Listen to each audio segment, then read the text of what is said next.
From a single village rose an empire that ruled the world.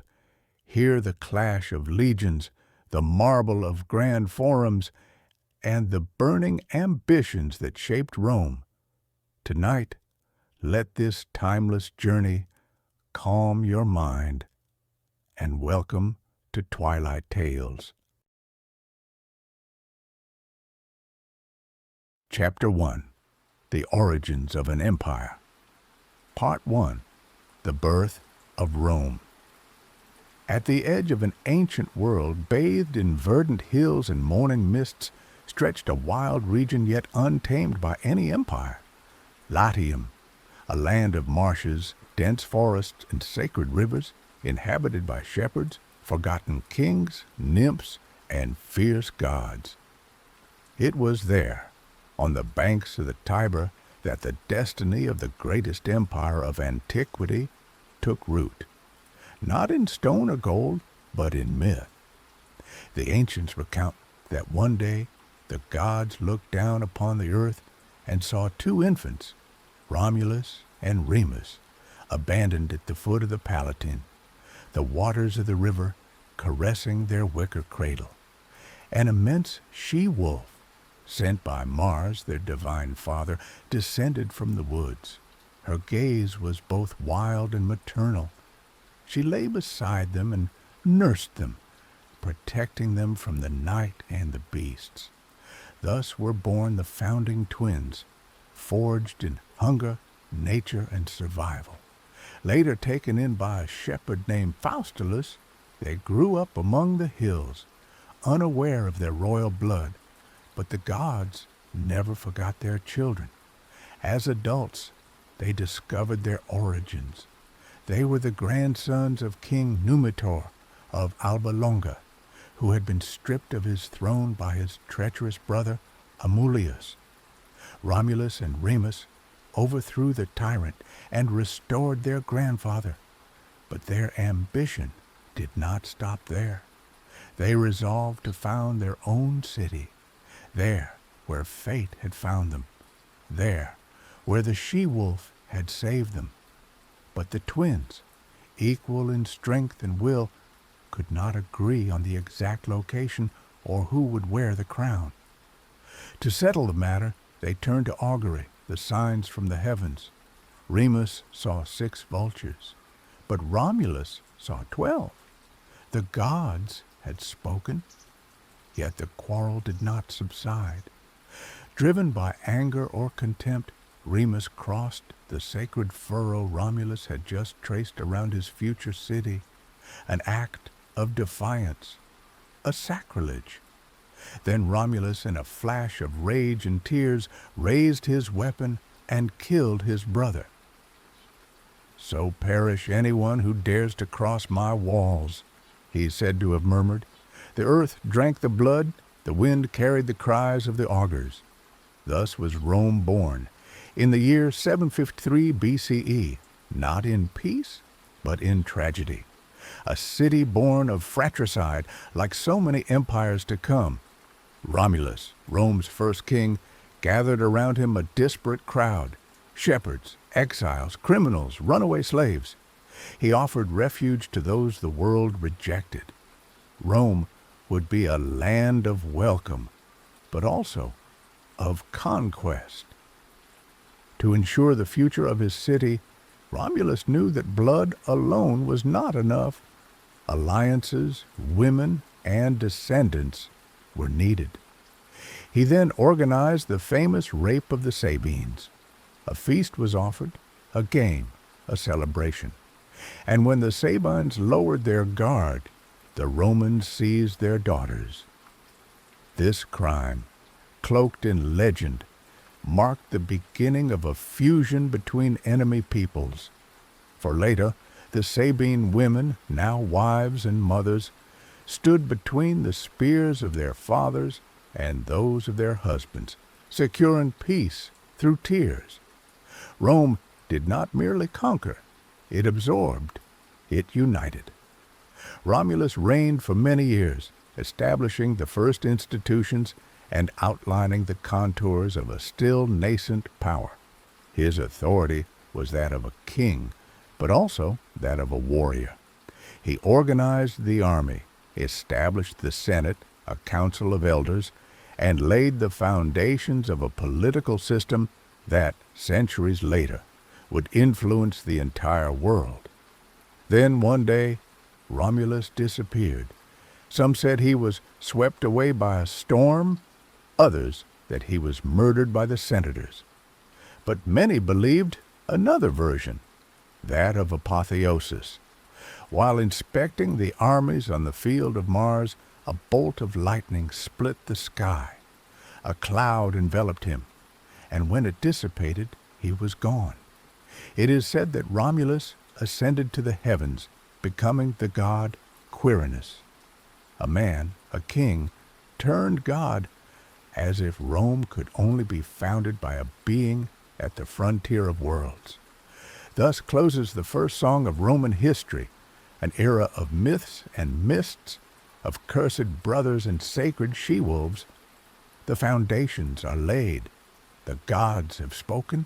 The echo of Rome begins to resonate beyond the hills, and soon this murmur will become the roar of an empire.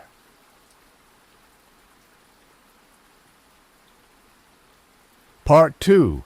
The Triumphant Republic. The time of kings had ended. After nearly 2 centuries of monarchy, Rome had expelled its last sovereign, Tarquin the Proud, whose tyranny and crimes had fueled the people's anger. In 509 BCE, the Republic was proclaimed. It was a new word, a still fragile idea, res publica, the public thing, governed not by one man but by citizens, magistrates, and laws, a promise of freedom, but also a constant struggle for power. The Roman Republic was born in turmoil. At its head, 2 consuls, elected annually, embodied the balance of power. No man should ever rule alone. Around them, the Senate, composed of great patrician families, retained deep influence inherited from royal tradition. But beyond this elite, there was the people, the plebeians, who refused to live forever in the shadow of the powerful. Thus began the long struggle of the orders, decades of social tensions, revolts, and hard-won concessions. Little by little, the plebeians gained rights.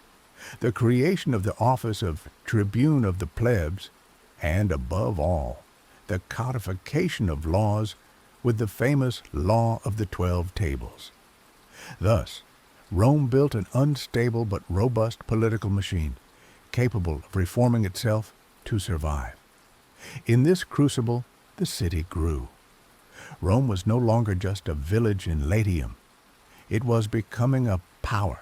The Etruscans to the north, the neighboring Latins, the Sabines, and the Volsci were successively confronted, defeated, then integrated. Each victory was not only military but also diplomatic. Rome forged alliances, offered partial citizenship, and turned enemies into allies. This unique capacity for integration would become one of its greatest strengths. Gradually, all of Italy fell under its influence. But Rome, insatiable, looked further afield. Across the seas glimmered another power, Carthage, the city of merchants, heir to Phoenicia, mistress of fleets and Mediterranean trade routes. Rome and Carthage could not coexist for long.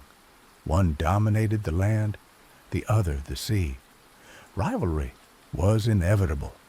Thus broke out the Punic Wars, 3 titanic clashes that would seal the fate of the ancient world. The First Punic War, in the 3rd century BCE, was a naval duel.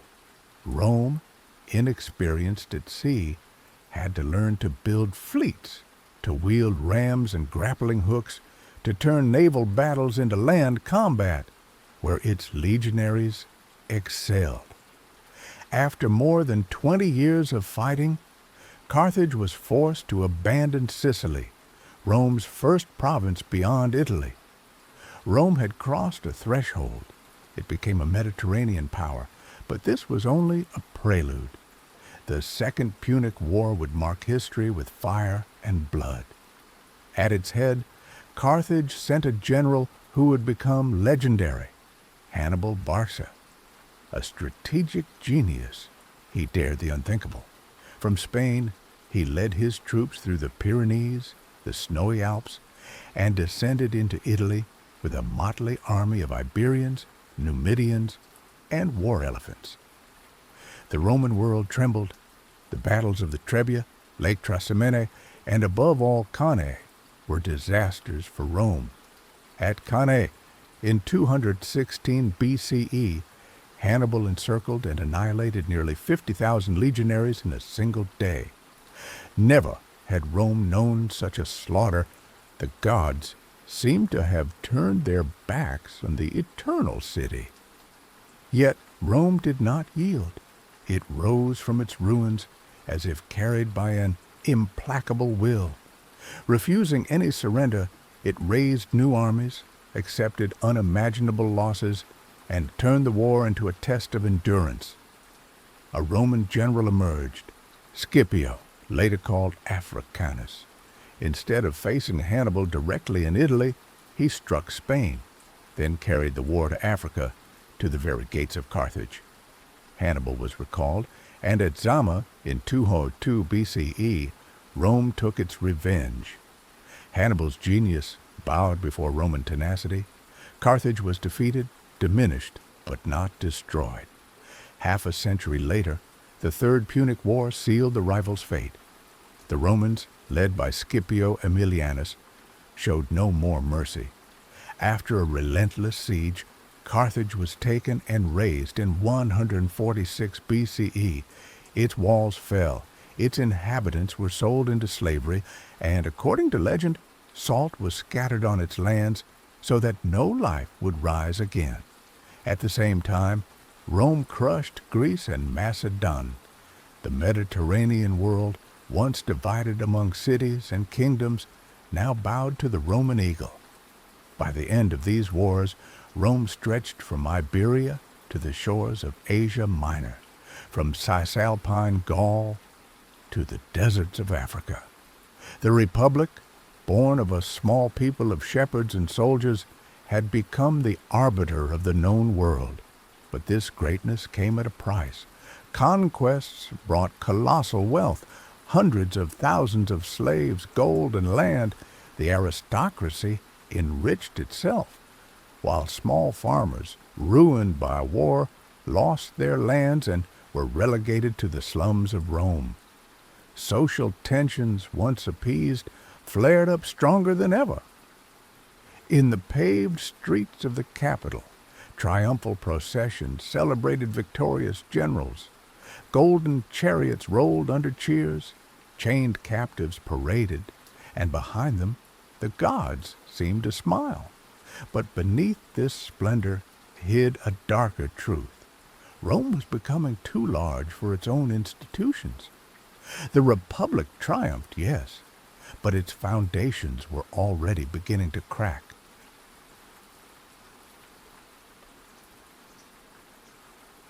Part 3. The End of the Republic. Rome, mistress of the Mediterranean, seemed invincible. Its legions had crushed Carthage, subdued Greece, and dominated the East. Yet, within the Republic, another enemy was growing, division. For if Rome had vanquished its external rivals, it now struggled to contain its own demons. The immense wealth gained from conquest widened the gap between the senatorial elites and the people. Land seized by great landowners, worked by thousands of slaves, left small farmers ruined, forced to flee to the capital. In the crowded alleys, the famished masses now depended on state-distributed bread and circus games, where the blood of gladiators appeased the anger of empty stomachs. It was in this climate of tension that the first reformers arose, the Gracchus brothers, Tiberius and Gaius, tribunes of the plebs, sought to break the power of the great by redistributing land to poor citizens.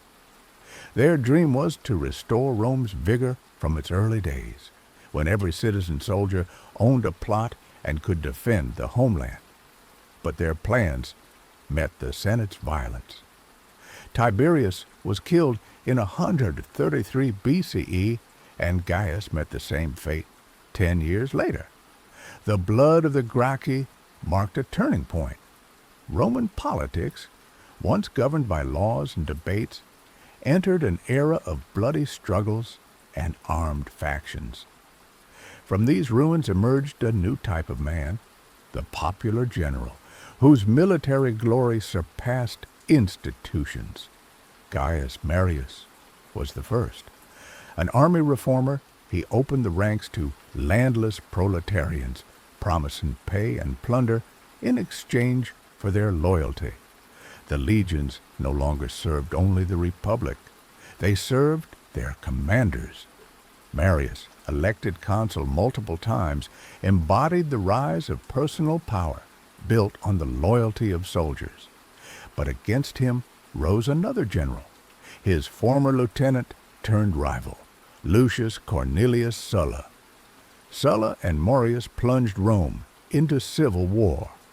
The capital's streets echoed with the steps of Roman legions fighting other Roman legions.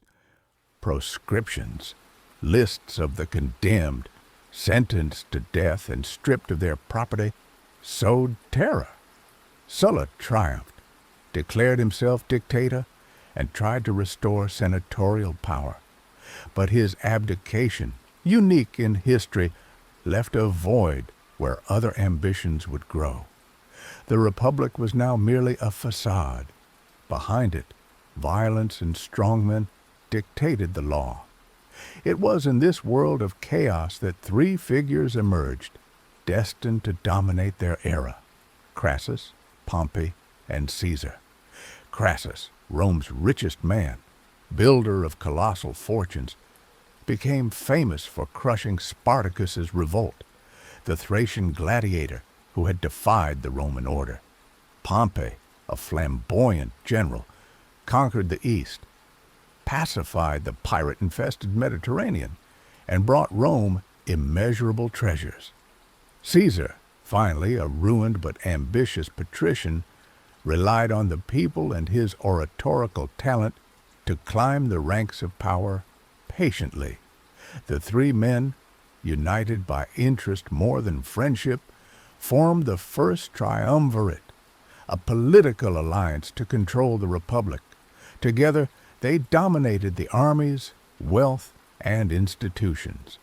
But their fragile pact could not last. Rivalry, jealousy, and personal ambitions eventually set them against each other. Crassus met his death in the east, crushed by the Parthians at Carrhae. Caesar and Pompey remained, two giants destined to clash. Before this rupture, Caesar had undertaken the conquest of Gaul. For nearly 10 years, he led his legions through forests, rivers, and mountains, subduing entire tribes, crushing revolts, even crossing the Channel to impress the peoples of Britain. His commentaries on the Gallic War recount, with cold clarity, the victories and massacres, the broken alliances, and the relentless sieges. The Battle of Alesia, where Vercingetorix, the Gallic chieftain, was defeated and captured, symbolized the end of Gaul's freedom and Caesar's supreme glory. When he returned to Rome, he was no longer just a general. He was the most powerful man in the West. But the Senate, alarmed by his rise, sought to break his power. Pompey, once his ally, stood against him. The order came: Caesar must relinquish his command and return as a mere citizen. But to yield meant ruin and oblivion.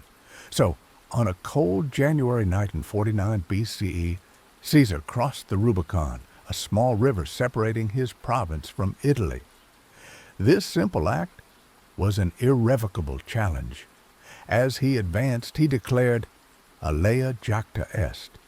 The die is cast. The civil war began. Caesar's legions marched on Rome. Pompey and the Senate fled to the east, seeking refuge and reinforcements. The Roman world split in two.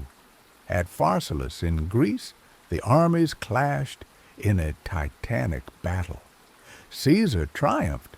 Pompey fled to Egypt, where he met his death, betrayed and murdered on the Nile shores. Caesar, master of Rome, entered Alexandria and met Cleopatra, the enchanting queen, linking the fate of the East to that of Rome. Back in Rome, Caesar was named dictator.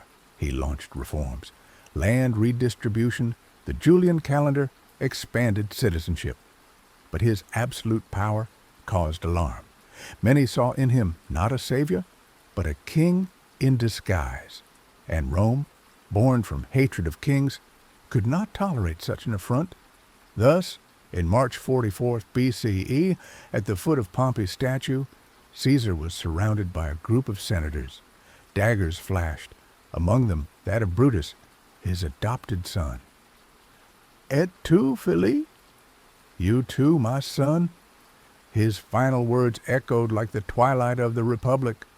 Caesar's blood stained the Senate floor, but his murder did not bring peace. On the contrary, it plunged Rome into new civil wars. The Republic, already moribund, would soon give way to a new era, that of the emperors.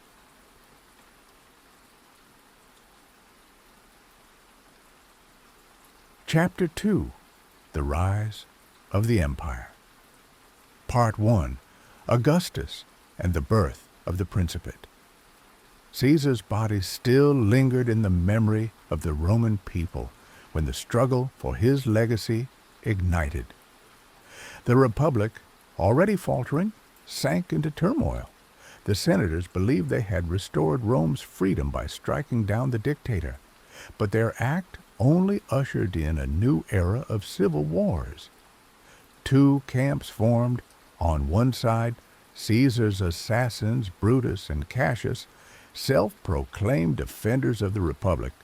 On the other, those who sought to avenge the dictator, led by Mark Antony, his loyal general, and a young, still obscure man, Octavian, Caesar's adopted son and heir.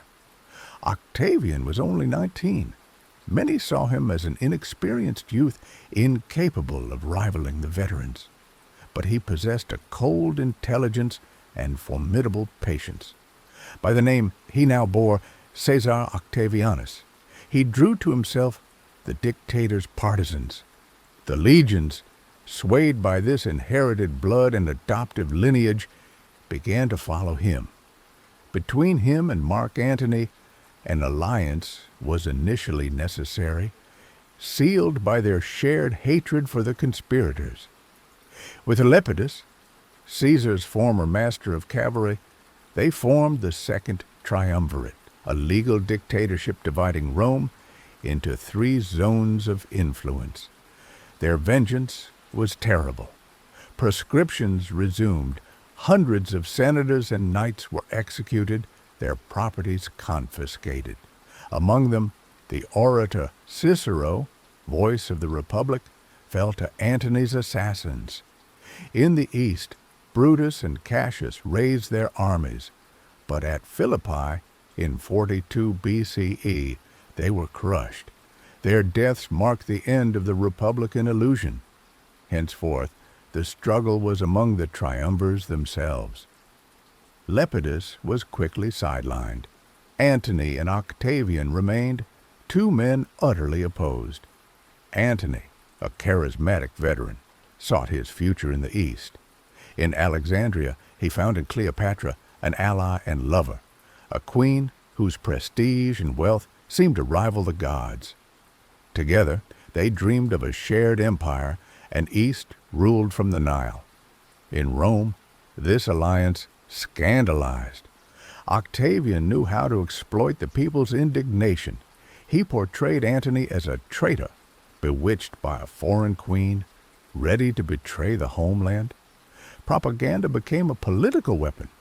The confrontation became inevitable. In 31 BCE, the two camps clashed at Actium, off the coast of Greece. The immense Roman fleets surged into the waters, but Antony's fate was sealed that day. Cleopatra's fleet fled, dragging his into disaster. Defeated, he retreated to Egypt, where, cornered, he took his own life in the arms of the queen. Cleopatra, refusing to become the victor's trophy, chose death in turn, according to legend, by the bite of an asp. With them, the last spark of Eastern independence was extinguished. Egypt became a Roman province, the empire's breadbasket.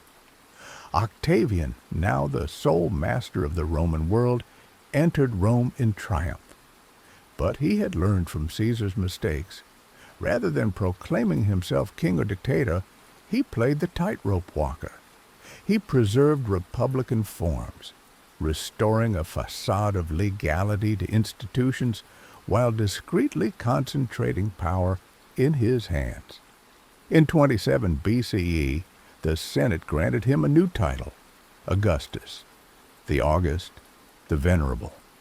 Thus was born the Principate, Rome's first imperial regime, presenting itself as a restored republic, but in reality a monarchy veiled in tradition. Augustus was a master of staging. He rejected royal appearances, presenting himself as the princeps, the first citizen, but he controlled the legions, the provinces, and the finances. His power rested on a delicate balance, letting the people and the Senate believe they retained a role while ruling as master. This skillfully crafted illusion ensured the stability of a regime that would last for centuries. Under Augustus, Rome entered a new era, the Pax Romana. After a century of civil wars, peace reigned at last. Roads were secured, provinces administered, borders strengthened. Commerce flourished, cities adorned with temples, theaters, and forums. Augustus presented himself as the restorer of morality and religion, encouraging ancient cults, exalting piety and family. Through his laws, he sought to revive Roman values, weakened by decadence and opulence. Rome itself was transformed. "I found a city of bricks. I left it in marble," Augustus said. The Forum of Augustus, the Arapacis, countless monuments testified to his grandeur. But beyond stone, he also shaped the minds of men. Through art, poetry, and literature, he had his glory sung. Virgil, in the Aeneid, recounted the saga of Aeneas, the mythical ancestor of the Romans whose divine destiny foreshadowed Augustus. Horace and Ovid, each in their own way, contributed to this ideological construction. Rome became not only the mistress of arms, but also the guardian of letters. Yet behind this apparent peace lay an implacable power. Opponents were silenced, conspiracies crushed. Rival contenders, like Agrippa, Augustus' companion, were rewarded but kept under watch. Even members of the imperial family were caught in a web of arranged marriages, planned successions, and intimate dramas. Augustus, aging, sought a worthy heir. After many losses and premature deaths, he adopted Tiberius, his wife Livia's son, ensuring dynastic continuity. When Augustus died in 14 CE, at the age of 75, he left behind a pacified, prosperous, and united empire under a central authority. His body was carried to the mausoleum he had built, while the people, in tears, paid homage to the man who had ended the chaos. For the Romans, he was no longer just a man. He became a god, honored in temples. The cycle of kings and dictators was over. Henceforth, Rome entered the imperial era. And in the silence that followed his funeral, one certainty emerged. Nothing would ever be the same again. The Republic was dead, and with Augustus, a new world had risen, a world of emperors.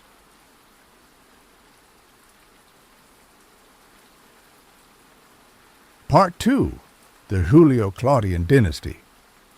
When the clash of arms fell silent after Actium, when the sails of Antony and Cleopatra vanished into the waves, Rome had found its master. Octavian, the young heir of Caesar, established himself as the man of destiny. In 27 BCE, he received from the Senate a new title, full of gravity and sanctity, Augustus, the Venerable. He was no longer Octavian, nor even Caesar. He was Augustus, the first of the Roman emperors, founder of a regime that would endure for centuries. But Augustus knew how to cloak his power in the veil of tradition. He did not abolish republican institutions. He reorganized them, slowly draining their substance. The Senate remained, but it obeyed. The popular assemblies persisted, but their voice was merely an echo. True power lay in the hands of the Princeps, the first citizen, who accumulated roles, supreme military command, tribunate of the plebs, religious authority. The word king remained cursed in Rome, but Augustus had found something better, the illusion of a republic, behind which hid a monarchy. Under his reign, Rome knew peace after a century of civil wars. The Pax Romana extended across the entire Mediterranean. Borders were secured, administration reformed, taxes reorganized. Roads, aqueducts, and temples multiplied. The city of Rome itself, which Caesar had left in rough stone, Augustus transformed into a capital of gleaming marble. The empire breathed, and the ancient world bowed before the Roman order.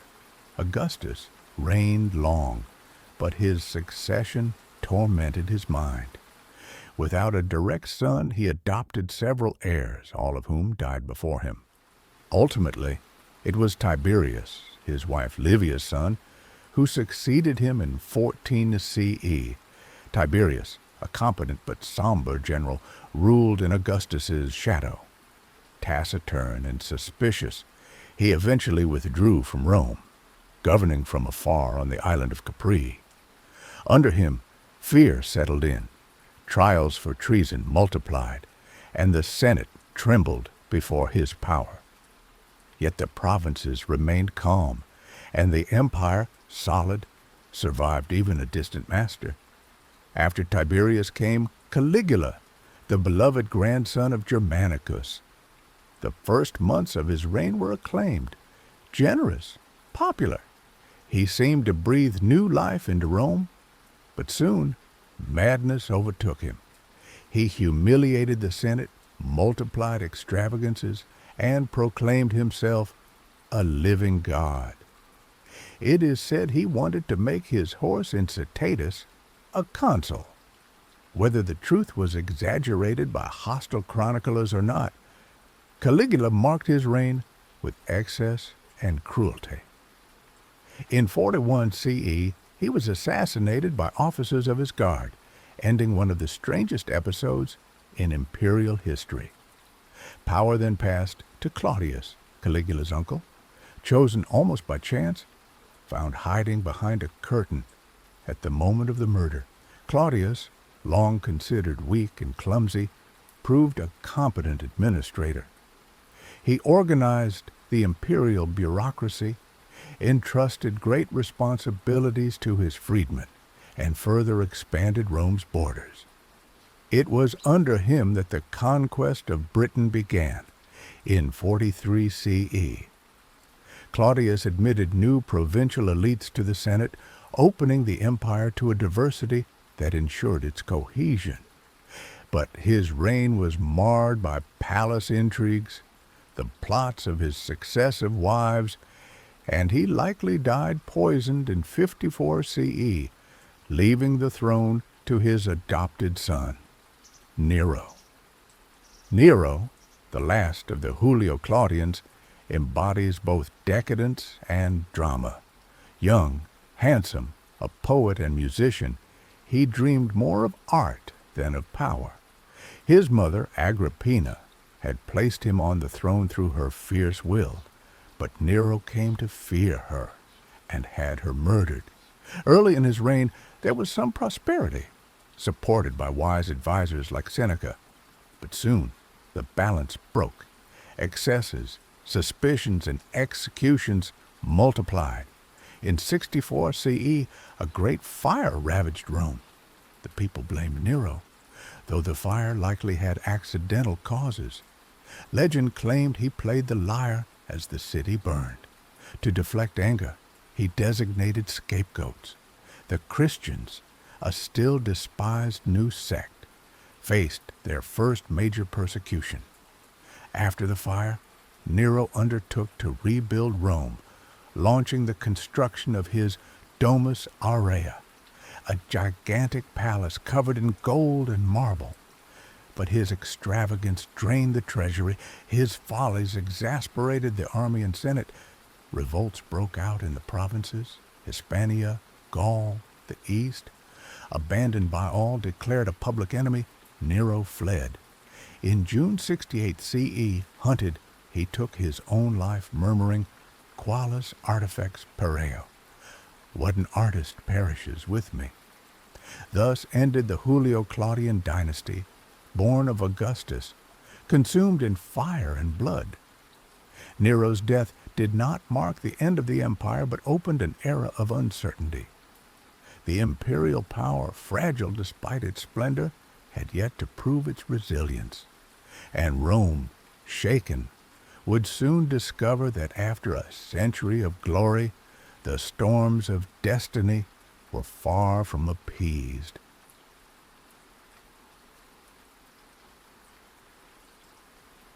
Part 3. The Flavians and the Antonines. The Roman Empire trembled on its foundations after Nero's death. The Julio-Claudians had left a burning throne, and in 69 CE, the year known as the Year of the Four Emperors, Rome sank into uncertainty. Galba, Otho, Vitellius, and finally Vespasian succeeded each other in a whirlwind of conspiracies and battles. Each raised his legions, each claimed legitimacy, and the provinces became the arbiters of power. Rome was no longer governed solely by its senatorial elites. It was now the armies, far from the hills of Latium, that made and unmade emperors. From this chaos emerged Vespasian, a pragmatic soldier, founder of the Flavian dynasty. This general, from a modest family, had won glory during the conquest of Judea. With him, Rome regained precious stability. Vespasian reorganized finances, restored discipline, and undertook great works. To his glory and that of the empire, he built a monument destined to endure through the centuries, the Flavian Amphitheater, known today to the world as the Colosseum. This immense ellipse of stone and marble became the heart of Roman games, where gladiators, exotic beasts, and staged naval battles offered the people a spectacle of imperial power. Upon his death, his son Titus succeeded him. His reign was brief, but marked by dramatic events. In 79 CE, Vesuvius erupted, burying Pompeii and Herculaneum under ash. The catastrophe shook Italy, but Titus, through swift aid to survivors, earned the title the love and delight of the human race. The following year, Rome was struck by fire and plague, but the emperor remained beloved. His premature death in 81 CE gave way to his brother Domitian. Domitian ruled with a firm, sometimes cruel hand. Authoritarian and suspicious, he set himself up as an absolute master, watching senators and generals. But he protected the borders, reorganized the administration, and further embellished the capital. His reign was marked by fear of conspiracies and executions until his assassination in 96 CE. The Flavian dynasty ended, but Rome, far from collapsing, was about to reach its zenith. With the advent of Nerva, chosen by the Senate, began the Antonine dynasty, considered by many the golden age of the Roman Empire. Nerva, though aging, established a new principle, that of adoption. Rather than passing power to a biological son, he chose a worthy successor, Trajan, ushering in an era of stability and prosperity. Trajan, a former military governor, brought Rome to the height of its territorial expansion. His victorious campaigns against the Dacians north of the Danube brought immense riches to the empire. In Rome, a majestic column, the Trajan's column, was raised to commemorate his victories. Covered with reliefs unfolding like a scroll, the Dacian conquest. Under his reign, Rome reached its maximum extent, from Britain to the deserts of Arabia, from the Atlantic shores to the mountains of Armenia. The Roman eagle dominated the known world. But Trajan was not only a conqueror, he was also a builder, launching the construction of forums, roads, bridges, and aqueducts. His policy of benevolence ensured the people's sustenance, and his image as a just prince made him immensely popular. At his death in 117 CE, the empire could believe itself eternal. His successor, Hadrian, chose a different path. Rather than pursuing conquests, he consolidated borders. In Britain, he erected a colossal wall, over 100 kilometers long, to separate the Roman world from the barbarian tribes of the north.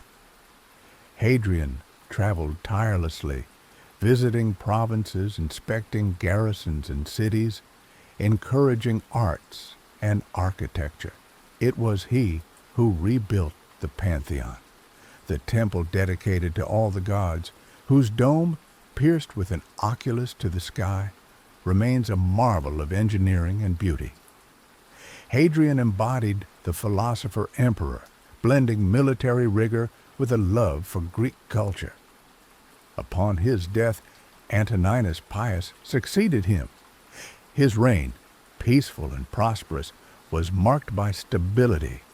Few wars, many administrative reforms, tempered justice and lasting prosperity. It is said he ruled for 23 years without ever leaving Italy, proof that the well-oiled imperial machine could function without the constant presence of the princeps in the field. But destiny reserved for Rome one final radiant figure before the storms. Marcus Aurelius, a Stoic philosopher, ascended the throne in 161 CE. Wise and austere, he would have preferred a life of books and meditation, but duty called him to arms. His reign was marked by incessant wars in the east against the Parthians, then on the Danube against Germanic tribes. Despite the trials, he embodied the ideal of the philosopher king, writing in his camps his Meditations, reflections on virtue, destiny, and human fragility. At his side reigned Lucius Verus, his adoptive brother, but it was Marcus Aurelius who bore the burden. His empire, under siege, also faced a terrible plague that decimated millions. Yet his dignity, humanity, and constancy gave Rome one last gleam. When Marcus Aurelius died in 180 CE, his son Commodus inherited the throne, and with him the Golden Age ended. Commodus, eccentric and vain, saw himself as Hercules reincarnated, fought in the arena like a gladiator, and squandered the imperial treasury. His madness plunged the empire into a period of decadence, breaking the virtuous line of the Antonines. Thus ended the Golden Century. From the Flavians to the Antonines, Rome had known its apogee, unmatched military power, unparalleled prosperity, radiant culture, but history is a river that never ceases to change course. After brilliance, always comes shadow, and soon the empire, so solid in appearance, would be shaken by the tempests of the 3rd century.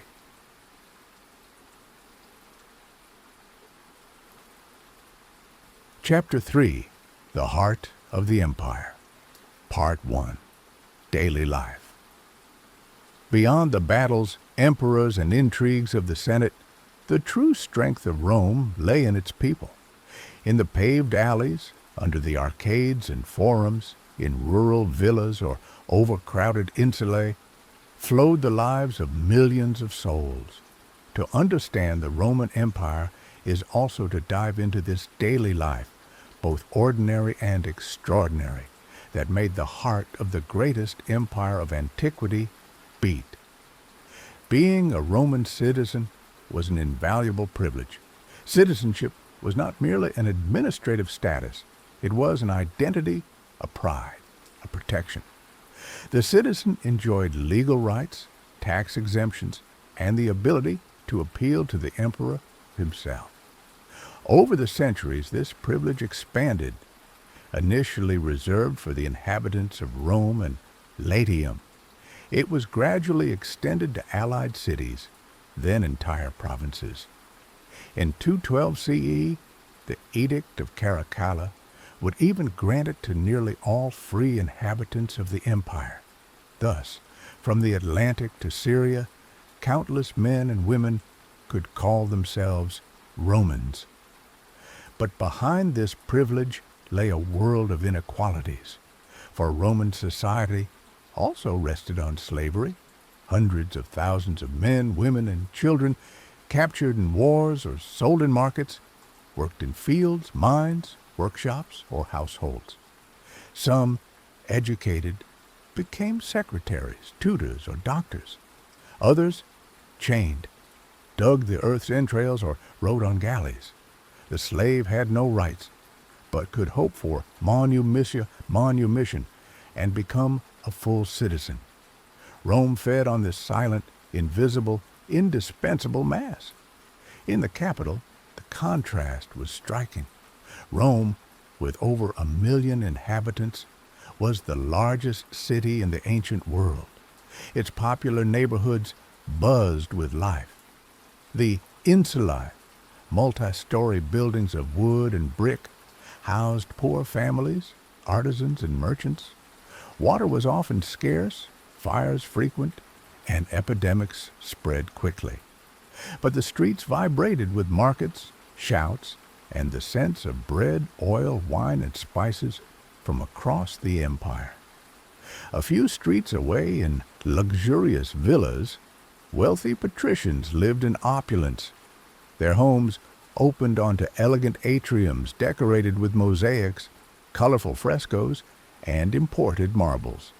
Banquets offered refined dishes, oysters from Britain, dates from Africa, Greek wines, rare meats.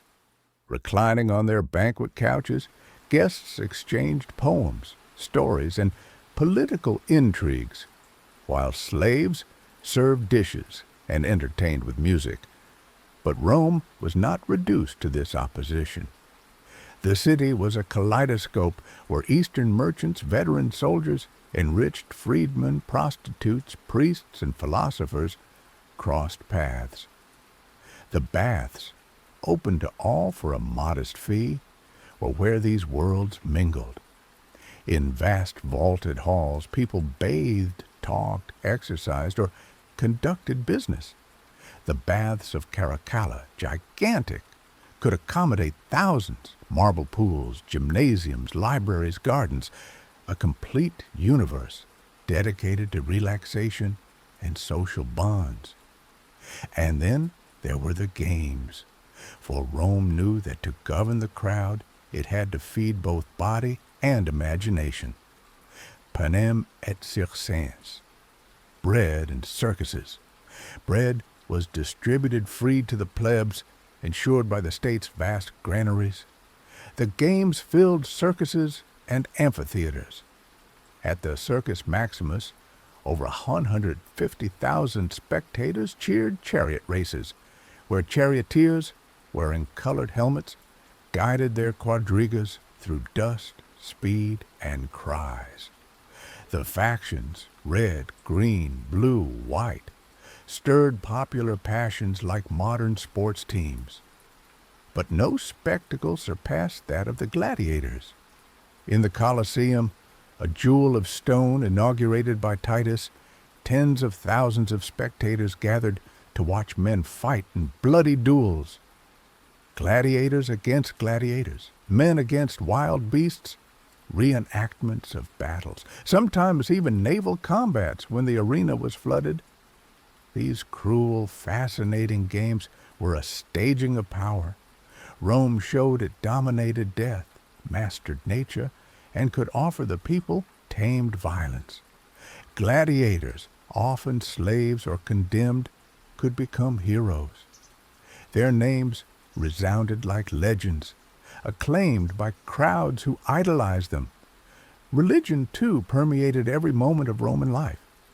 Every home had its domestic altar dedicated to the Lares and Penates, protectors of the hearth. Temples, countless honored Jupiter, Mars, Venus, or foreign deities integrated into the pantheon. For Rome, an empire of integration, readily adopted the gods of conquered peoples. The mysteries of Isis from Egypt, the cult of Mithras from Persia found their place in the suburbs and barracks. Daily life was punctuated by auguries, sacrifices, and religious festivals where the order of the world seemed to reflect that of the city.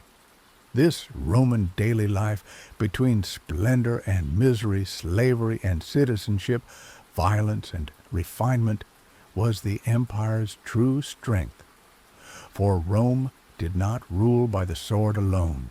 It seduced with its way of life, its laws, its roads, its baths, its games. To be Roman was to belong to a civilization that gave meaning to the world's order, a civilization even its enemies came to admire. In the provinces, from Gaul to Africa, cities sprang up. Amphitheaters, forums, aqueducts replicated Rome in miniature. The inhabitants, though still speaking their languages and worshiping their gods, slipped into togas, frequented baths, watched races and combats. Thus, slowly, the empire united through culture even more than through arms.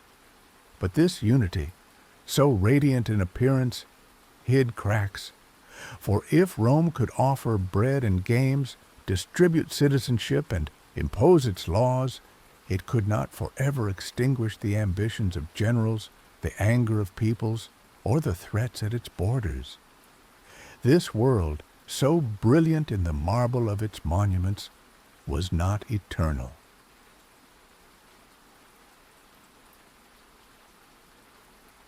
Part 2. The Roman Army. If the Roman Empire ever became master of the world, it was not only through the cunning of senators or the glory of emperors. It was thanks to an implacable machine, forged in discipline and blood, the Roman army. In its ranks lay the instrument of destiny, the force that opened borders, subdued peoples, and protected the established order. The legion was not just a troop, it was the soul of Rome. From the earliest times, Roman armies stood out for their rigor. Where other peoples rushed into battle in disordered masses, Rome advanced in formation, each soldier linked to his neighbor like a stone in a wall. Organization became the key to its success. The legion, the basic unit, numbered about 5,000 to 6,000 men. It was divided into cohorts, sentries, and maniples, each led by its officers.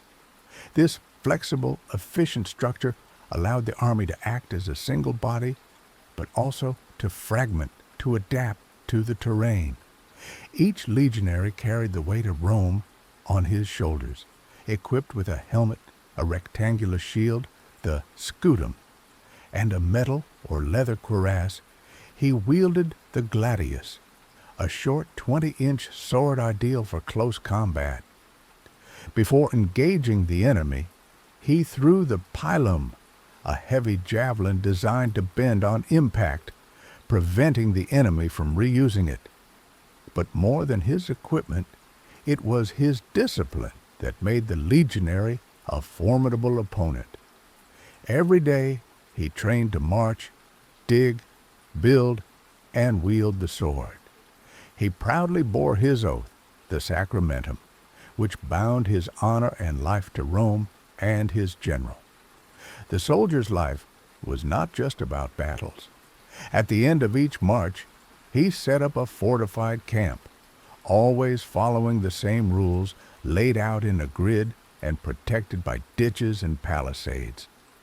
These camps, erected in a single night, were like temporary little Romes, symbols of imposed order, even in the heart of barbarian lands. The army also built roads, bridges, and aqueducts. Wherever it passed, it left a lasting mark, connecting provinces to the center. But Rome could not triumph with its citizens alone. Alongside the legions, it recruited auxilia, troops raised from allied or conquered peoples. Numidian cavalry, Cretan archers, Balearic slingers, each brought their unique skills.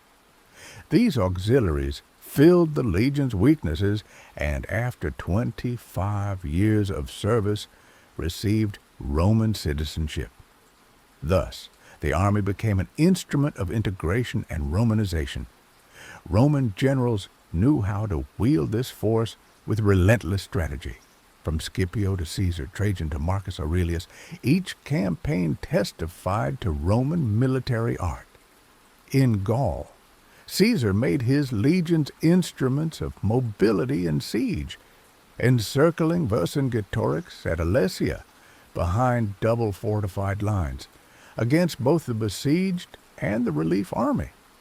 In the east, Trajan led his troops to the heart of Mesopotamia, crossing the Tigris and Euphrates with logistics worthy of an empire. On the Danube, Marcus Aurelius held off the Marcomanni and Quadi despite harsh climates and constant attacks. Discipline was so crucial it was enforced through terror. Disobedience or cowardice was punished by death.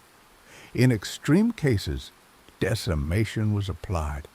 1 man in 10, chosen by lot, was executed to remind others that unity trumped individual life. Yet soldiers endured this burden, for after 20 years of service, they received a pension, land, sometimes citizenship. They knew their sweat and blood built their family's future. The Roman army was not only defensive, it was a tool of propaganda and glory. Each victory brought a triumph to Rome. The victorious general, crowned with laurels, paraded in a chariot drawn by white horses, followed by his legionaries, captives, and war spoils. The people cheered, temples resounded with sacrifices, and the city remembered its greatness rested on these armed men. But beyond glory, the army shaped the empire's landscape. The borders, called limes, were protected by camps, towers, and fortifications. Hadrian's Wall in Britain, the camps of the Rhine and Danube, the fortresses of the Syrian desert, everywhere, the military presence marked the limit of the Roman world against the barbarians.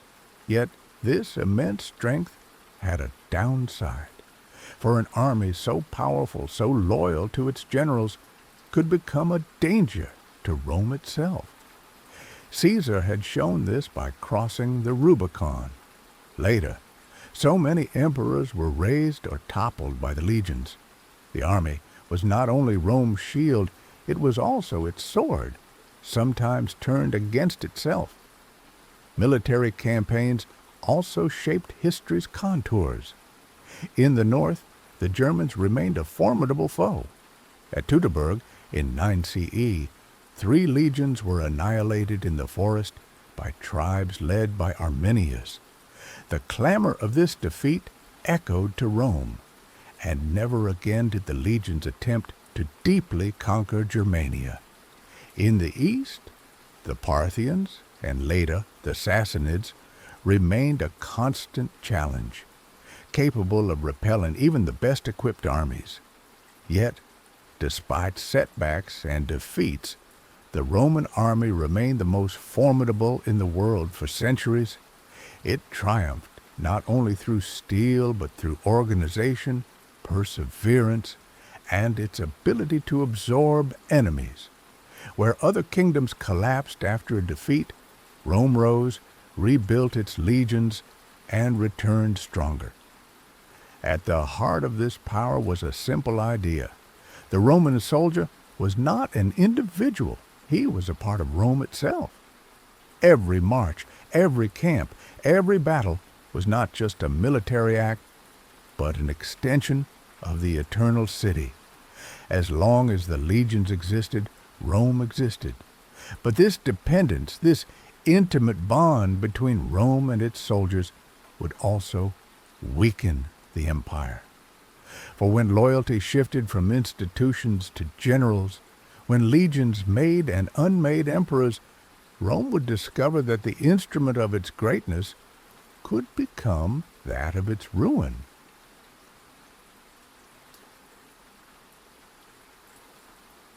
Part 3. Art, Science, and the Gods. Rome was not only a military power, it did not merely subjugate with the sword, it seduced, inspired, and shaped conquered peoples with the brilliance of its culture. The Roman Empire was not just a field of battles and borders, it was also a civilization where art, science, and religion wove a universe of grandeur and beauty, destined to endure far beyond its fall.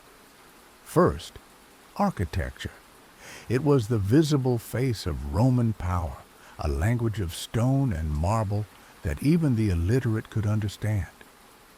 Wherever Rome settled, amphitheaters, forums, temples, baths, and aqueducts arose. Paved roads connected cities to the capital. Bridges spanned rivers and ravines, and triumphal arches raised the memory of victories toward the sky. Rome invented concrete, a material that enabled constructions no Greek had imagined. Vaults, domes, endless colonnades. The Pantheon, Hadrian's masterpiece, is the most striking example.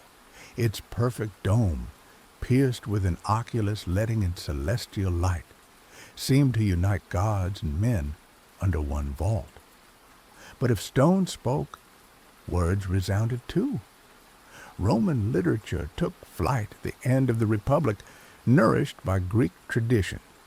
Virgil, in the Aeneid, traced the saga of Aeneas, the mythical ancestor of the Romans, linking Rome's destiny to Troy's.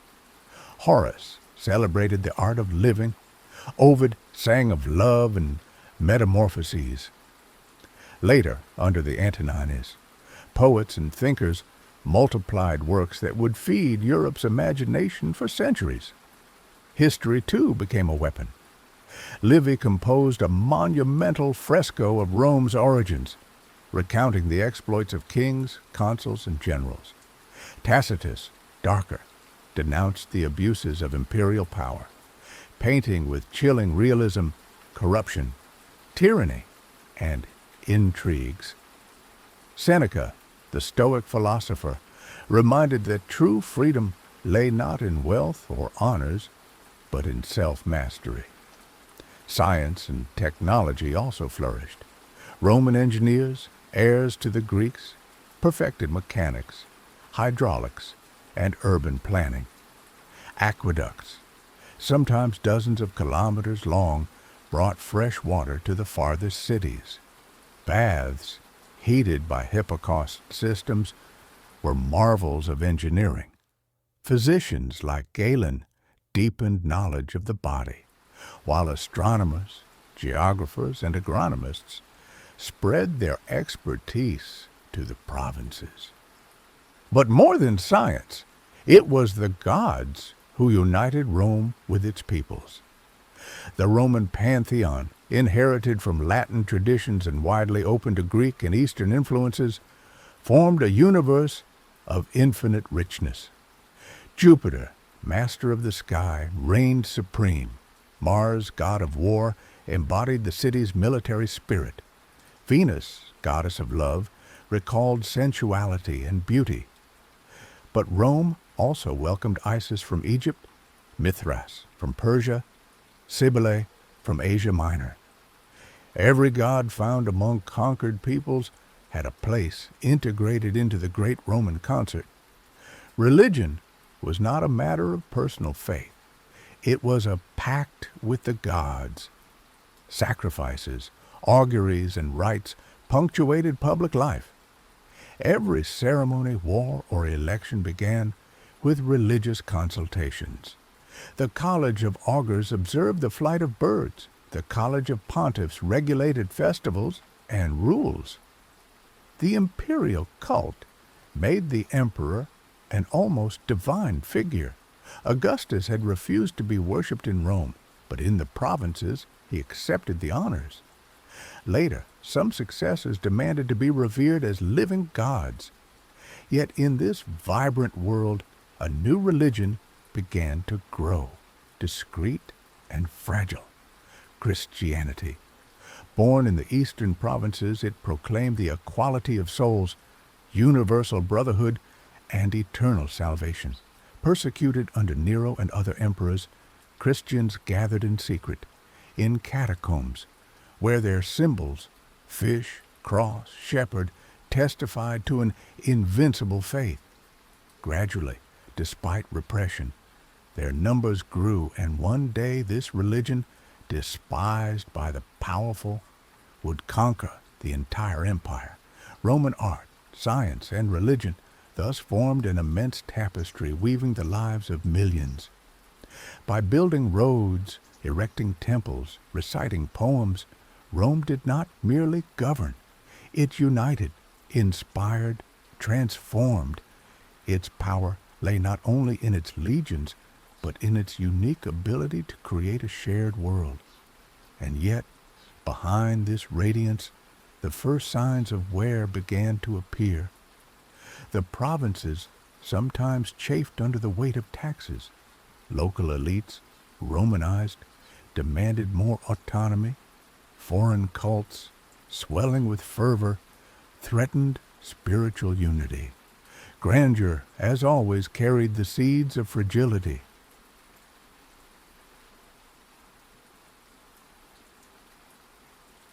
Chapter 4. Times of Crisis. Part 1. The 3rd Century. Invasions, civil wars, and political instability. The 2nd century ended in the fragile glory of the Antonines. Marcus Aurelius, the last great philosopher-emperor, had tried to preserve the balance of the Roman world, but at his death, order crumbled little by little. The 3rd century would be an age of shadow.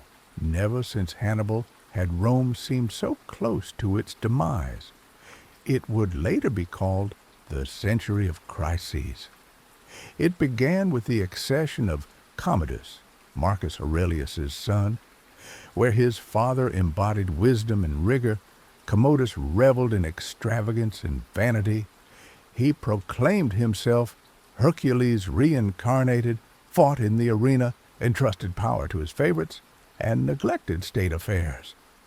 His assassination in 192 opened a period of chaos. In a few months, the empire changed masters several times.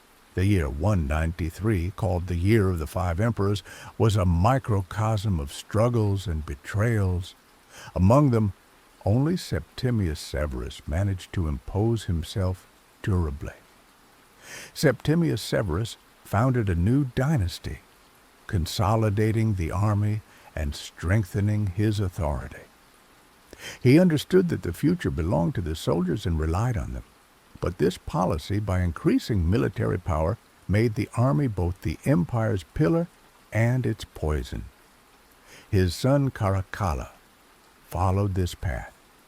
In 212, he issued the famous Constitutio Antoniniana, granting Roman citizenship to nearly all free inhabitants of the empire, a gesture of unity, but also of fiscal necessity. More citizens meant more taxpayers. Yet his reign was marked by massacres and conspiracies, and he was assassinated in 217. The following decades plunged the empire into an abyss. At the borders, dangers mounted. On the Danube and Rhine, new barbarian confederations, Alemanni, Franks, Goths, surged in relentless waves. In the east, a new enemy arose, the Sassanid Persians, replacing the Parthians and proving even more aggressive. In 260, Emperor Valerian was defeated and captured at Edessa. Humiliated by King Shapur, or forced to serve as a human footstool, never had imperial authority suffered such an affront. Internally, instability was equally devastating. Emperors succeeded each other at a frantic pace, proclaimed by their legions, assassinated as soon as they disappointed. They were called the soldier emperors: Gallienus, Claudius II, Aurelian, Probus, and many others whose reigns sometimes lasted mere months. Imperial authority became a prize contested by armies, turning the empire into a permanent battlefield. The crisis also took a territorial dimension. Cut off from the center, some provinces seceded. In Gaul, Postumus created an Empire of the Gauls, uniting Britain, Hispania, and Gaul. In the east, the powerful city of Palmyra, led by Queen Zenobia, established a refined and independent kingdom, ruling over Syria, Egypt, and parts of Asia Minor. The Roman Empire seemed to be disintegrating, its limbs torn from its body by the centuries' upheavals. The economy, already fragile, collapsed. To finance wars and pay soldiers, emperors devalued the currency, minting silver coins stripped of their precious metal. Inflation soared, trade froze, and the countryside was ravaged. The plague, called the Plague of Cyprian, struck in the 250s, 270s, claiming millions of lives. The countryside emptied, cities depopulated, and fear gripped minds. Yet even in these shadows, Rome found sparks of resistance. Gallienus, despite the crises, reformed the army, creating a mobile cavalry better suited to rapid barbarian incursions. Claudius II the Goth stopped the Goths' advance in a resounding victory. But it was Aurelian, an energetic emperor, 270-275, who embodied the will to recover. Nicknamed Restitutor Orbis, the restorer of the world, he defeated Zenobia, brought Palmyra back into Rome's fold, crushed the empire of the Gauls, and reunified the empire. He surrounded Rome with massive new walls, the Aurelian walls, proof that even the capital was no longer safe from invasions. But his reign was brief, cut short by assassination. The 3rd century was thus a century of fractures. The empire survived, but weakened, exhausted, transformed. Nothing would ever be the same. The traditional gods seemed powerless, and populations turned to new cults. Mithras, the unconquered sun, Christ. The armies, once instruments of the Senate and laws, had become masters of the throne. And yet, from this chaos would emerge a man who understood the need for a complete overhaul of the system. That man was Diocletian.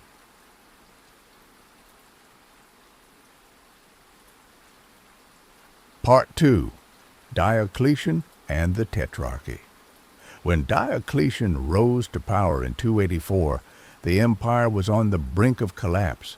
For a century, emperors had succeeded each other in a dance of civil wars and conspiracies, while barbarians pressed the borders, and the economy drained its substance. Yet this man from Dalmatia, of humble origins, managed to breathe life into a broken machine. His strength was not only military, it lay in a new vision of power, forged in the urgency of crises. From his accession, Diocletian understood that no single man could govern an empire so vast and unstable. Too many borders, too many threats, too many provinces to oversee. So he devised a novel formula, the Tetrarchy, the rule of 4. He took the title of Augustus and chose Maximian as his colleague, placing him in the west while he ruled the east.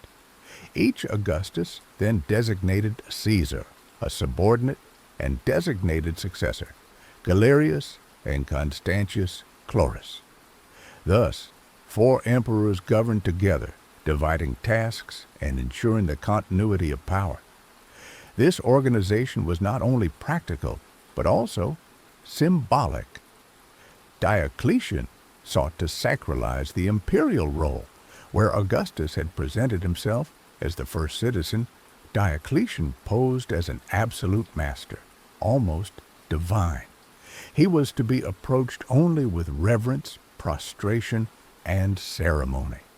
His person was haloed with majesty, a reflection of cosmic power. The political system thus took a new form, called the Dominatus, no longer the illusion of a republic, but an affirmed, rigid, sacred monarchy. Administratively, Diocletian undertook a radical overhaul. The empire was divided into smaller provinces, grouped into dioceses, themselves integrated into vast prefectures. This hierarchy allowed better control, reduced the power of governors, and brought governance closer to the people. The bureaucracy expanded. The state became more centralized, more present, sometimes more burdensome. Taxes were reorganized, now based on land and people, calculated precisely to ensure the army's supply. For the army remained at the heart of concerns. Diocletian reformed, strengthened, and adapted it. He increased troop numbers, created mobile units capable of rapid response to invasions, and reinforced borders with fortresses and garrisons. The limes of the Danube, Rhine, and Euphrates were fortified. Barbarian enemies, Goths, Alemanni, Persians, were contained, sometimes crushed, sometimes bought off with treaties. The empire, once moribund, regained military vigor. But wars were costly, and the economy remained fragile. To combat rampant inflation, Diocletian attempted a spectacular measure, the Edict on Maximum Prices, issued in 301. This decree set maximum prices for thousands of goods and services, from wheat to wine, from a laborer's wage to a lawyer's. But the law, too rigid, was widely circumvented and had no lasting effect. The economy continued to suffer, and tax pressure crushed farmers. Many, unable to pay, became bound to the land hereditarily. This was the beginning of the colonate, a distant prelude to medieval serfdom. Diocletian's reign was also marked by one of the last great persecutions of Christians. In 303-305, believing that the empire's unity depended on the worship of traditional gods and the imperial genius, he launched a fierce repression. Churches were destroyed, scriptures burned, and the faithful imprisoned or executed. Yet, Far from extinguishing the new faith, these violences strengthened it. Martyrs became heroes, and Christianity continued to grow, unstoppable, even in the midst of torment. After 20 years of rule in 305, Diocletian did something unprecedented.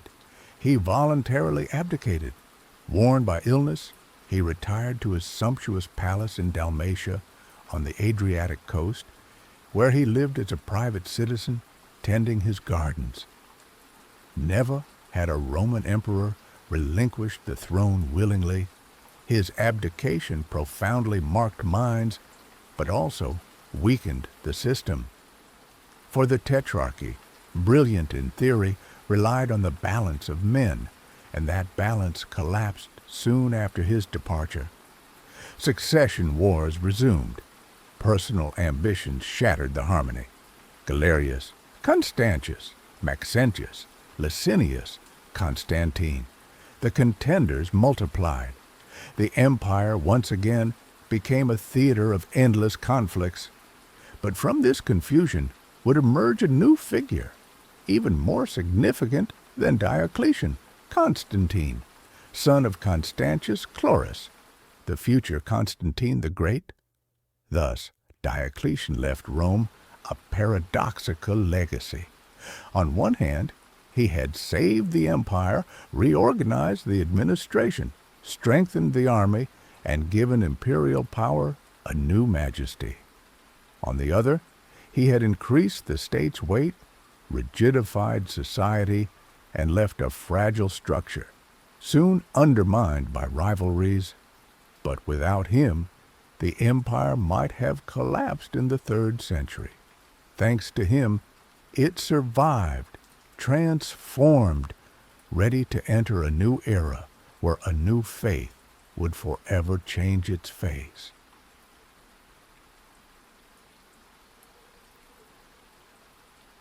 Part 3. Constantine and Christianity. Following Diocletian's abdication, the carefully crafted balance of the Tetrarchy quickly collapsed. The idea of an empire governed by 4 equal sovereigns could not withstand individual ambitions. In 306, when Constantius Chlorus died in Britain, his legions proclaimed his son Constantine emperor. Destiny had chosen the man who would transform Rome irrevocably. Constantine, a young and energetic general, inherited a fractured world. Maxentius ruled in Rome, Licinius dominated the east, and Galerius, the last pillar of the Tetrarchy, sought to maintain his influence. Civil wars resumed with fury. For nearly 20 years, Constantine fought to impose himself. Each victory bolstered his prestige. Each maneuver testified to his political intelligence. But it was in 312 that his destiny turned during a decisive battle at the gates of the Eternal City, the Milvian Bridge.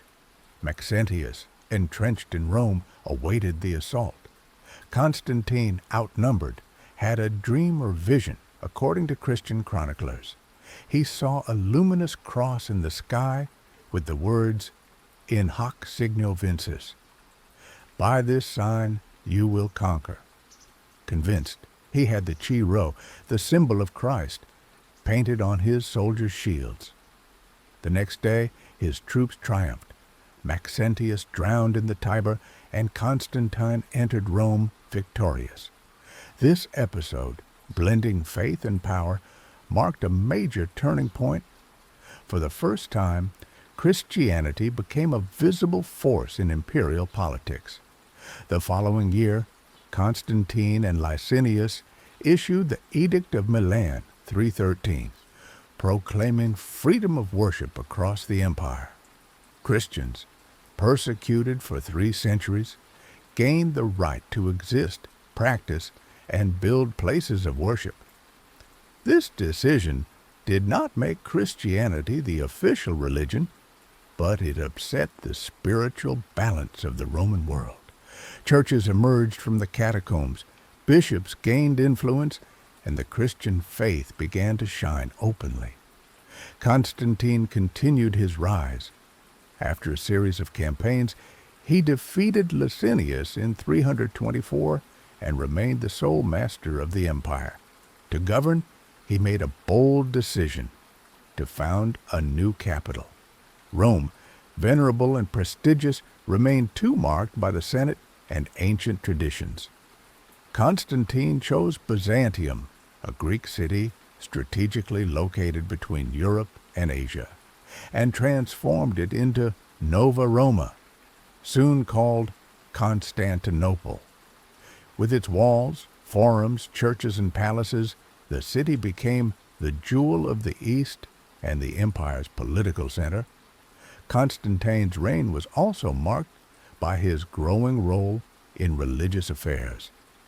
In 325, he convened the Council of Nicaea, gathering hundreds of bishops to settle theological disputes dividing nascent Christianity. It was the first ecumenical council affirming the doctrine of the Trinity against Arianism. The emperor, once master of the world through arms, became also the arbiter of souls. Yet Constantine remained a complex man. While favoring Christians, he retained some pagan rites, using both the cult of the unconquered Son and the symbol of the cross. His baptism came only at the end of his life, in 337 on his deathbed.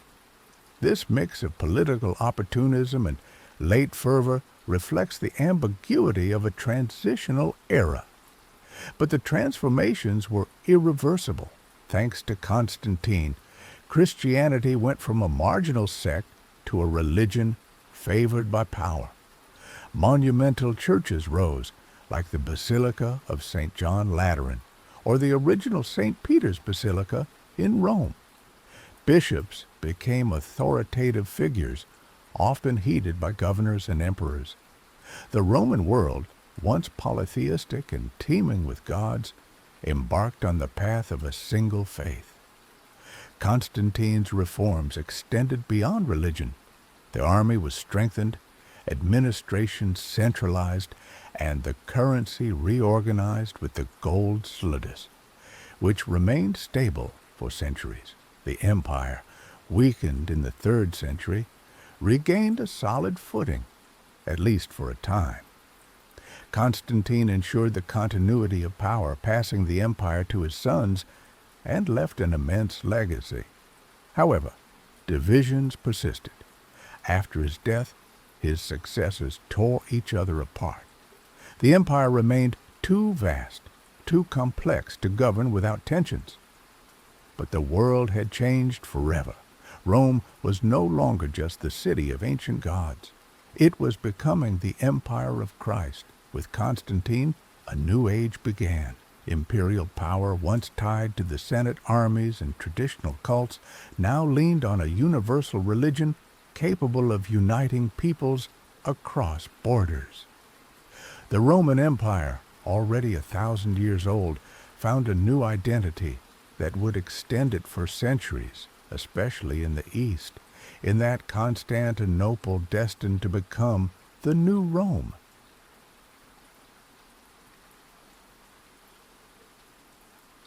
Chapter 5.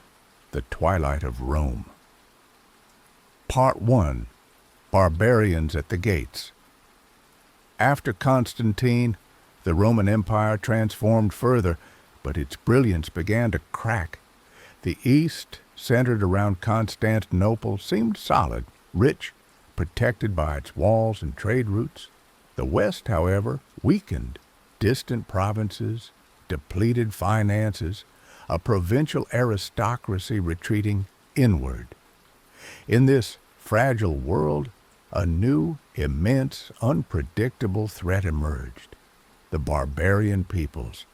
Rome had always known its northern and eastern neighbors, Germans, Sarmatians, Dacians, Scythians. But in the 4th century, population movements took on unprecedented scale. The Goths, from the shores of the Black Sea, settled near the Danube, driven by hunger, war and pressure from other peoples, they looked to the empire as a land of refuge, for behind them advanced a more terrifying force, the Huns, horsemen from the Central Asian steppes, swift as the wind, cruel as a storm. They swept across Europe. Their arrival disrupted all balances.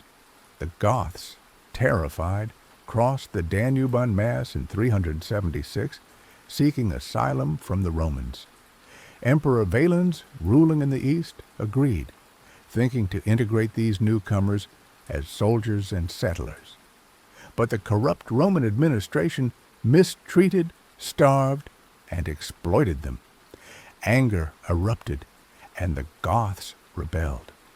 This was the start of a dramatic conflict.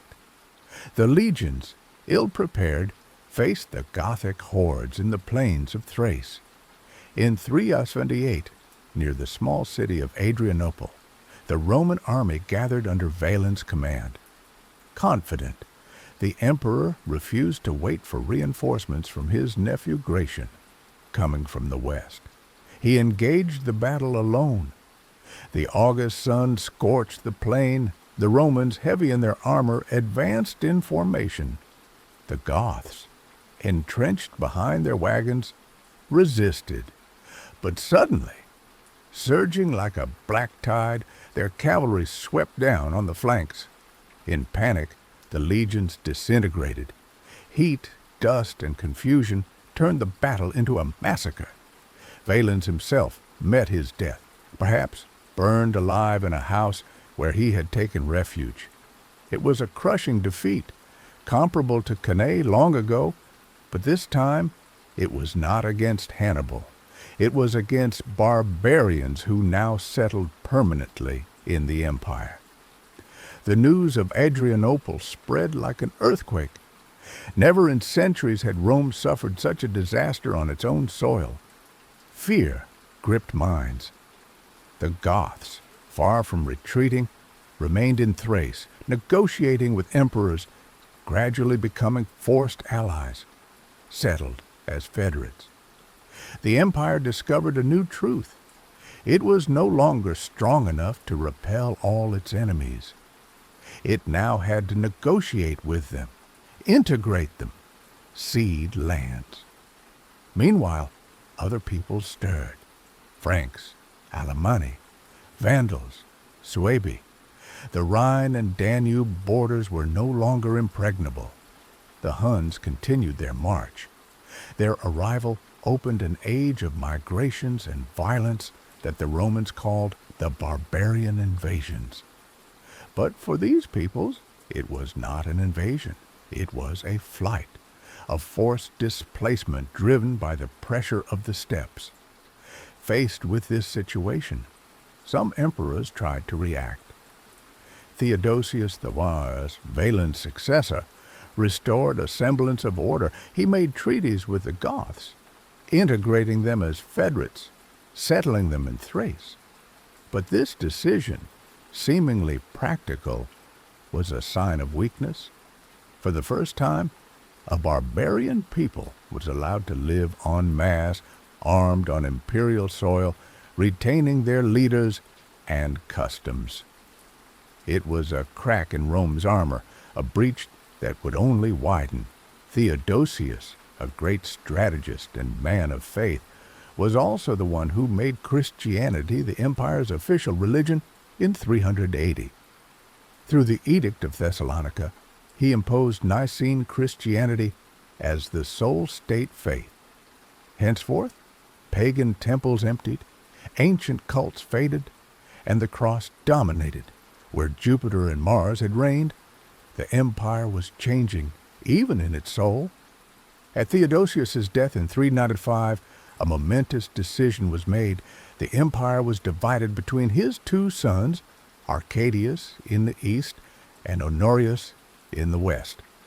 This division, intended as temporary, became permanent. The east, rich and powerful, would survive another 1,000 years. The west, already undermined by invasions and internal weaknesses, would sink toward collapse. The previous centuries had forged Rome as an invincible fortress. But now, the barbarians were no longer external enemies. They were inside, sometimes allies, sometimes rebels, always threatening. And in the distance, the Hunnic storm rumbled, a wave of fiery-eyed horsemen, soon led by a chief whose name would resound as terror itself, Attila.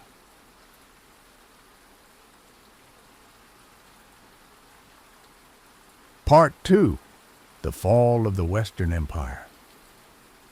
Since the division of 395, the Roman Empire walked on two unequal legs. In the east, Constantinople grew stronger, rich, commercial, protected by colossal walls and efficient administration. In the west, however, the empire was draining its strength, its countryside impoverished, its taxes exhausted, its legions once invincible, now a patchwork of often barbarian mercenaries.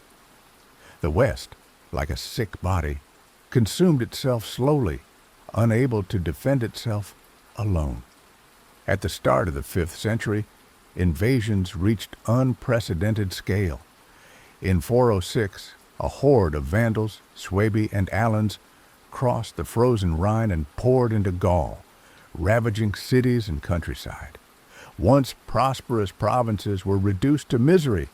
The legions, scattered and weakened, could not stem the tide.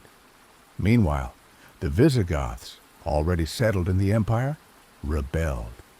Led by Alaric, they marched on Rome itself. In 410, the eternal city fell, the gates were opened, temples and palaces looted. It was an immense shock. For nearly 8 centuries, no foreign army had trodden Rome's streets. For contemporaries, it was like the end of the world. St. Jerome, from Bethlehem, wrote in horror, "If Rome perishes, what remains certain?" Yet Rome survived, weakened, humiliated, stripped of its aura of invincibility. The Visigoths then settled in Gaul and Hispania, founding lasting kingdoms. The Vandals crossed the Pyrenees, reached North Africa, and seized Carthage in 439. From there, they built a formidable fleet, ruling the western Mediterranean. In 455, their king Genseric dared to sack Rome again, carrying off treasures and prisoners. The empire, unable to react, was but a ghost. But the most terrible blow came from the steppes. The Huns, led by Attila, swept across Europe.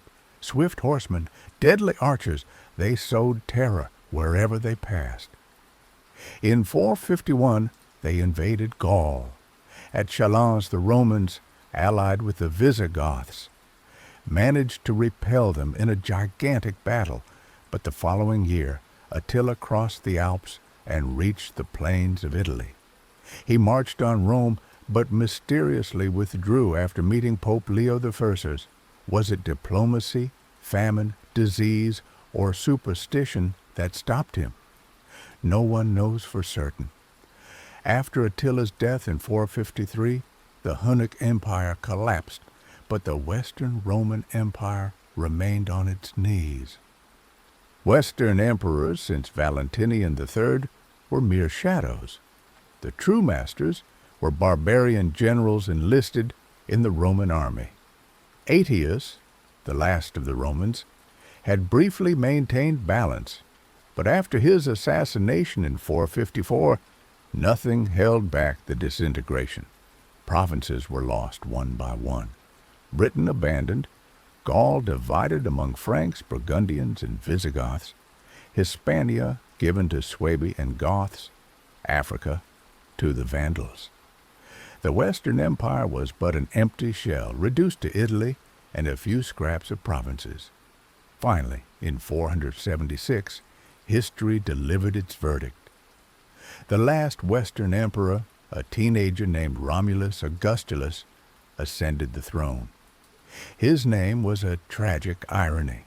Romulus, like the city's founder, Augustus, like the empire's founder, but he had neither the aura nor the power of his illustrious predecessors. Under his father Orestes' tutelage, he was but a pawn in a game far beyond him. A Germanic chief, Odoacer, commanding Heruli and Syri mercenaries, rebelled against Orestes. He marched on Ravenna, the imperial capital.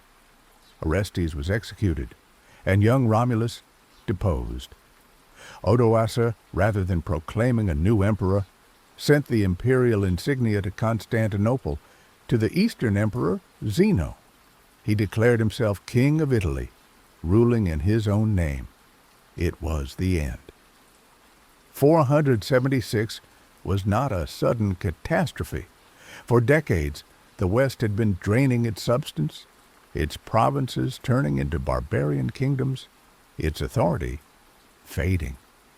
But Romulus Augustulus' abdication symbolized the final point, the official disappearance of the Western Roman Empire. The Eternal City, born of myth in 753 BCE, become a republic, then an empire, mistress of the Mediterranean, faded after over 12 centuries. But its memory, law, language, road, stones, and faith did not die. The West entered a new age, dark for some, fertile for others, the Middle Ages.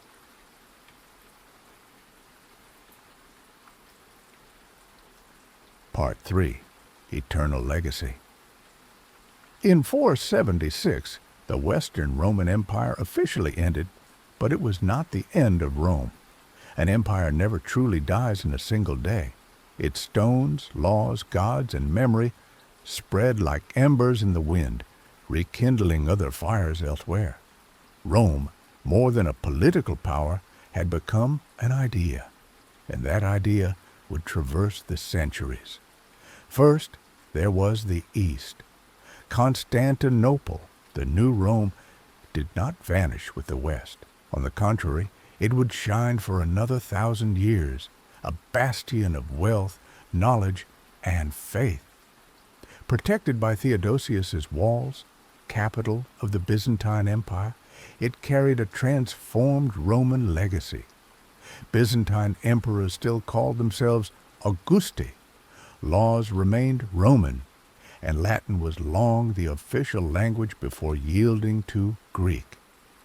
The Byzantines considered themselves the true Romans, guardians of the imperial flame, and indeed they were. Under Justinian, in the 6th century, the Eastern Empire even attempted to reconquer the West. Its armies reclaimed Africa from the Vandals, Italy from the Ostrogoths, and parts of Hispania from the Visigoths. But these victories were fleeting. Wars exhausted resources, and new threats arose from Persians and then Arabs.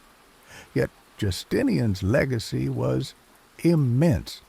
His Corpus Juris Civilis, the codification of Roman law, would become the foundation of European legislation into the modern era. In the West, the empire's fall was not a disappearance, but a transformation. The barbarian kingdoms, Franks, Visigoths, Ostrogoths, Burgundians, Lombards, gradually adopted Roman institutions. They used Latin to administer, copied Roman laws, inhabited Roman villas and cities.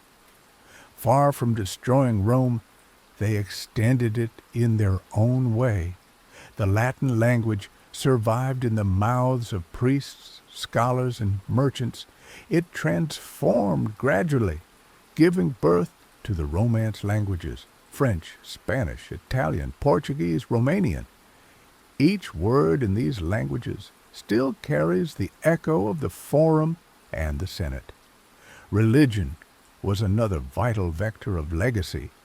Christianity, born in a marginal province of the empire, persecuted for centuries, had become the official faith. After the West's fall, the Church remained the only stable institution. Bishops took on political roles, monasteries preserved ancient knowledge, and popes inherited Rome's prestige. In the collective imagination, the Eternal City remained the spiritual center of the Western world, even if no longer its political capital. Roman symbols continued to inspire. Charlemagne, in the 9th century, was crowned emperor in Rome, reviving the title of Emperor of the Romans. The Holy Roman Empire, born in the 10th century, bore this reference to Rome's prestige for nearly a millennium. Even Russia's czars later claimed the title of Third Rome, heirs to an eternal empire. In art and architecture, Rome's imprint endured. Arches, domes, roads, and aqueducts served as models throughout the Middle Ages and Renaissance. Gothic cathedrals echoed the grandeur of Roman vaults, palaces drew on ancient symmetry, and Renaissance humanists rediscovered the texts of Cicero, Virgil, and Seneca, reviving the voice of the ancients. Even in popular memory, Rome never vanished.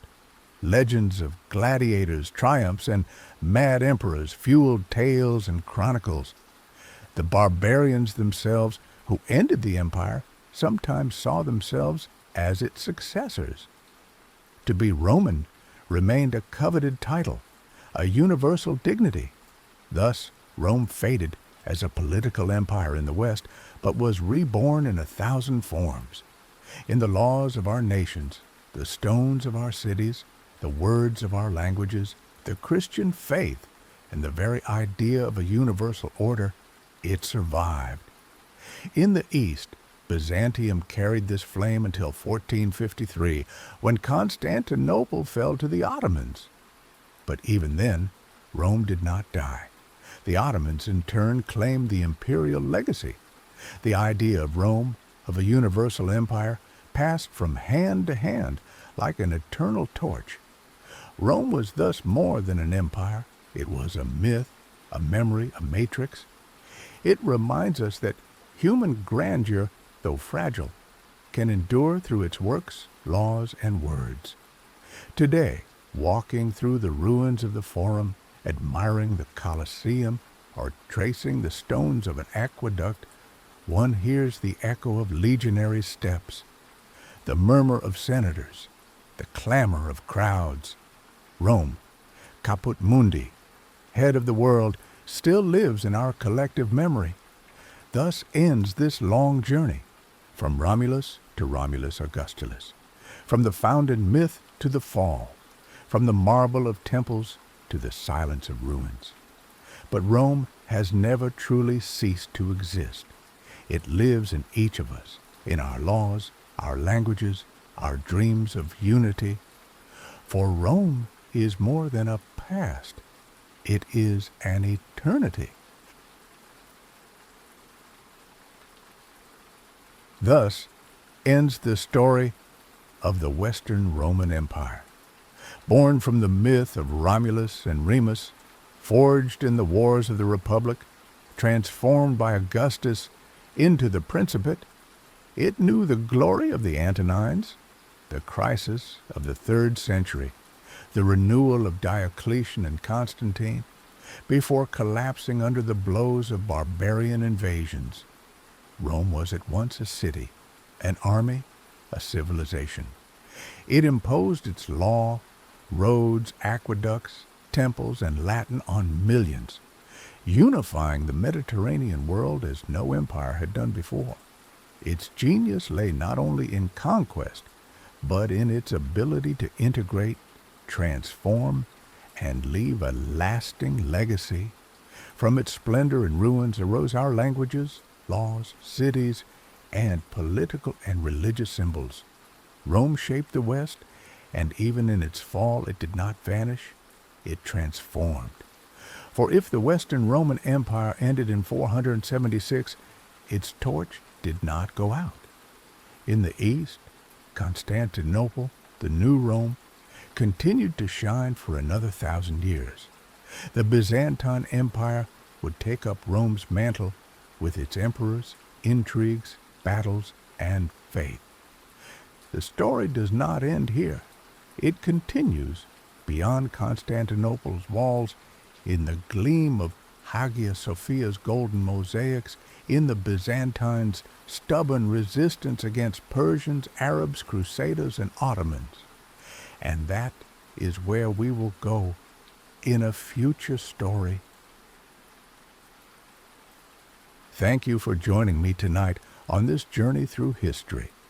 I hope this tale has brought you peace and wonder. Don't forget to subscribe to Twilight Tales for more stories to guide you into a serene sleep. Take care and see you soon.